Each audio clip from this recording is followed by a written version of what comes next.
So today, I would like to encourage you with the love of God. Sa pamilya, patungkol sa pagkakaibigan, patungkol sa lahat ng relasyon, kung hindi basihan o kung hindi ang pinanggagalingan mo ay pagmamahal, hindi po ito tatagal. Amen?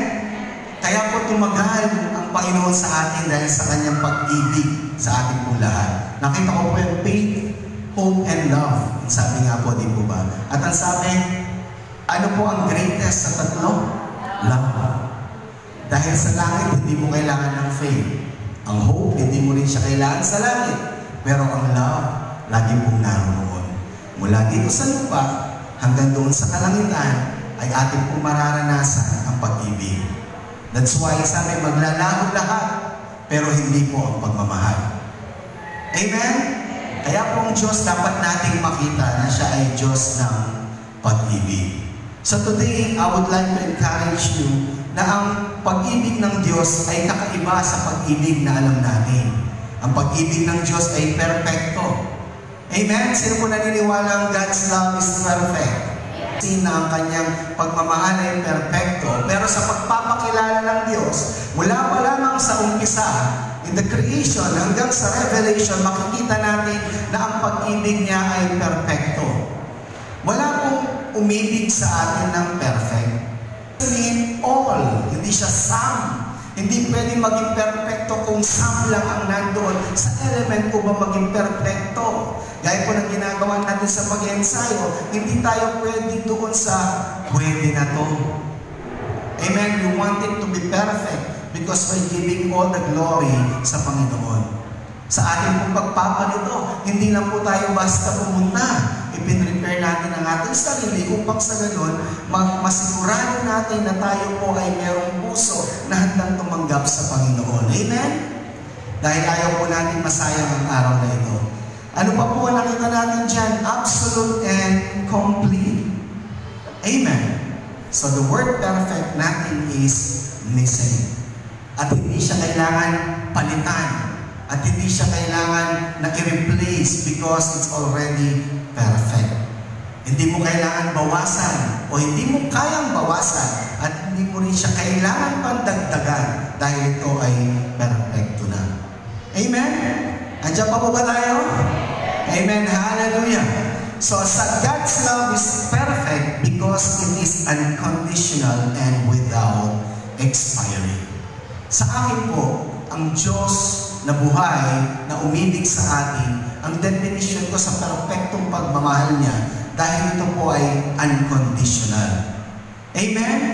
Ito po ay walang hinihinging kapalit sa atin. Bagaman, meron po itong ginagawa sa buhay natin. Hindi po siya humihingi ng kapalit na tayo ay magbago. Ang ginagawa po niya sa buhay natin, tayo po ay kanyang binabago. Amen? Hindi po siya humihingi ng kapalit na tayo ay magbago. Ulitin ko po, hindi po humihingi ng kapalit ang pag-ibig ng Diyos sa atin na tayo po ay magbago. Ang pag-ibig ng Diyos sa atin, walang kulang, wala nang idadagdag at hindi mo siya mababawasan dahil ang pag-ibig niya, tayo po ay binabago. Amen? Amen? Glory to God. So ang kanyang perfectong pag-ibig ay unconditional. Magkamali ka man, mahal ka pa rin niya. Ang sabi ng Bible, while we were still sinners, Christ died for us. Hindi po ito magwawakas. Kasi kung unconditional lang siya in a certain time, amen, hindi pa rin yan perfecto para sa ating mga tao. Because we will always fail. Lagi po tayo nagkukulang, minsan sa ating pag-isip, sa ating paggawa, sa ating pananalita. Lagi po merong kakulangan sa atin. Kaya hindi po doon nakatuon ang pagmamahal ng Panginoon. So let me give you some references na kung saan po makikita natin that God's love is perfect because it is unconditional and without expiry. In Romans 8 verse 37 to 39, creation, nothing in all creation. Walang anumang bagay, walang sino man, maging ang anghel, maging ang mga demonyo, maging ang kalangitan, maging ang tinatawag natin na kamatayan, ay hindi tayo pwedeng paghiwalayin. Saan? Sa pag-ibig ng Diyos.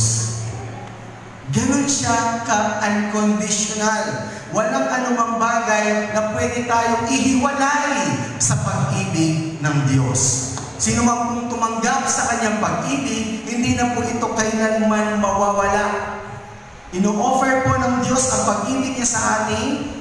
Opo, totoo yun na mahal tayong lahat, pero ang nagpuposes lang ng kanyang pag-ibig, ang meron lang ng kanyang pag-ibig, ay yung tumanggap sa kanyang pag-ibig. Hindi siya ang pag-ibig. Amen? John 3:16, for God so loved the world that He gave His only begotten Son, whoever believes in Him will not perish but have eternal life. That's the love of God. Alam na natin yun. Amen? So kaya po unconditional. Let's move on in Jeremiah 31:3. This is what the Bible says. Na ang pag-ibig ng Diyos ay hindi kailanman magkakaroon ng kondisyon sa atin at hindi kailanman tayo mapapahiwalay sa Kanya. At ang isang verse, sinasabi sa atin na ang pag-ibig niya ay without expiry. Amen? So hindi po ito magwawakas. And in Psalms 136, this is the verse that we know that His love endures forever. So when you read the Bible in Psalms chapter 136, from the beginning, verse 1, hanggang matapos mo ang verse na yan, you will see sa dulo, His love endures forever. Amen? Meaning to say, it will last forever. Glory to God. I don't know with you, church, but for me, this is the main thing while I'm still standing here. This is the main thing in my life while I was able to preach the Word of God. It's not about me. It's all about His love.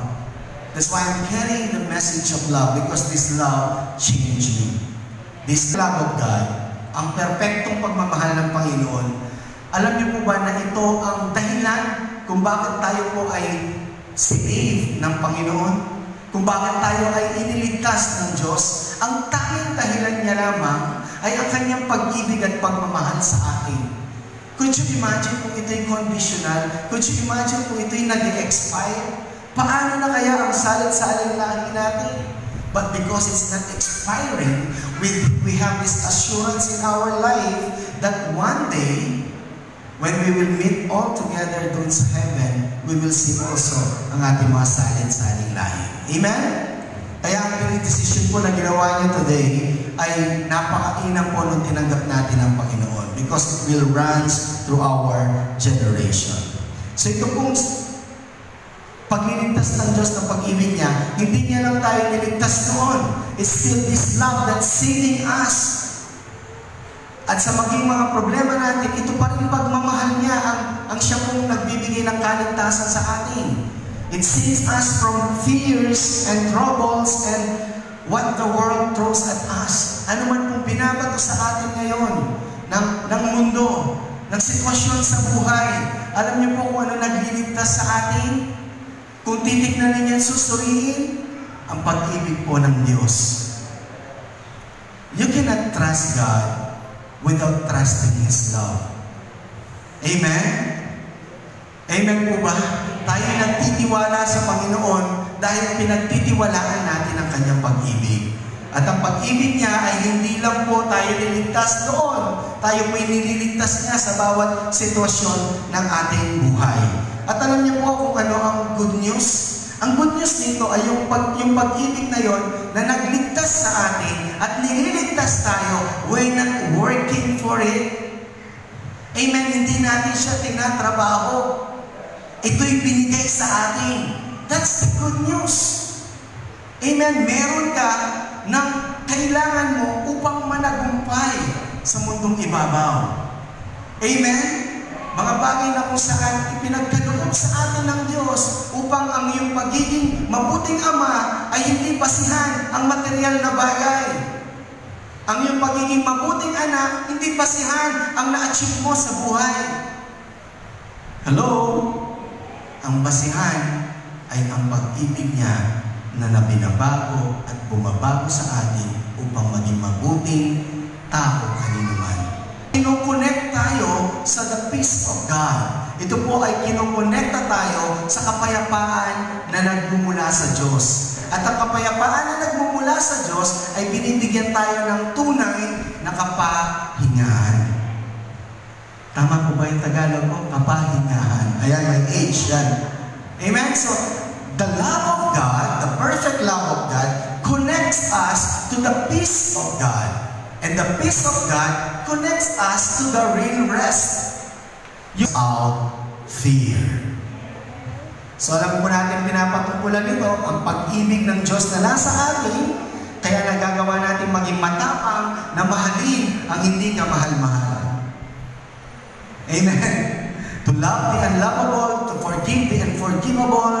Amen. And to embrace yung mga may flaws sa ating pong buhay. That's what the love of God can do to us. But perfect love drives out fear. Sino po? But this is what the love of God can do to us. It drives out all fears. Ang pag-ibig po ng Diyos o ang takot, ginagawa po sa atin na magiging mabigat ang ating buhay. At hindi na tayo marunong mag-appreciate ng anuman ang meron tayo. Amen? Glory to God. Yan. Fear makes one's life burdensome. Mabigat ang buhay kapag merong takot. Tama po ba? Kapag meron ka rin takot, hindi ka appreciative. Hindi ka grateful. You are full of complaint. Puro reklamo ang lumalabas sa bibig. And you are justifying yourself. You cannot blame me. Hindi mo ako masisisi bakit lumalabas sa akin bibig to, because I'm just thinking about the future. Hello? Amen? Sinasabi natin, fear of what the future brings lead us to worrying. The Bible says, I remember in the book of Matthew, it tells us, do not worry about tomorrow. Let tomorrow worry about itself, for tomorrow has its own enough problem of its own. Ang sabi po, di ba? Meron ng sariling problema ang bukas, huwag ka nang dumagdag. Amen? So, ang sabi po dyan, do not worry about tomorrow. God did not say, do not think about your tomorrow. He said, do not worry about tomorrow. Alam niyo po lagi, pag nagplano tayo, itinutulog natin sa Panginoon. And God will give us the wisdom upang sa ganon ay maging maayos po sa ating lahat. So kapag takot ang ating nakikita sa ating future, yun po ang nagiging sa atin, nag-worry na tayo ng masyado. So pag tayo nag-worry, ano po sabi doon, ito po ang nagagawa ng fear. Pero isa lang po ang makakapag-drive out ng fear na yan.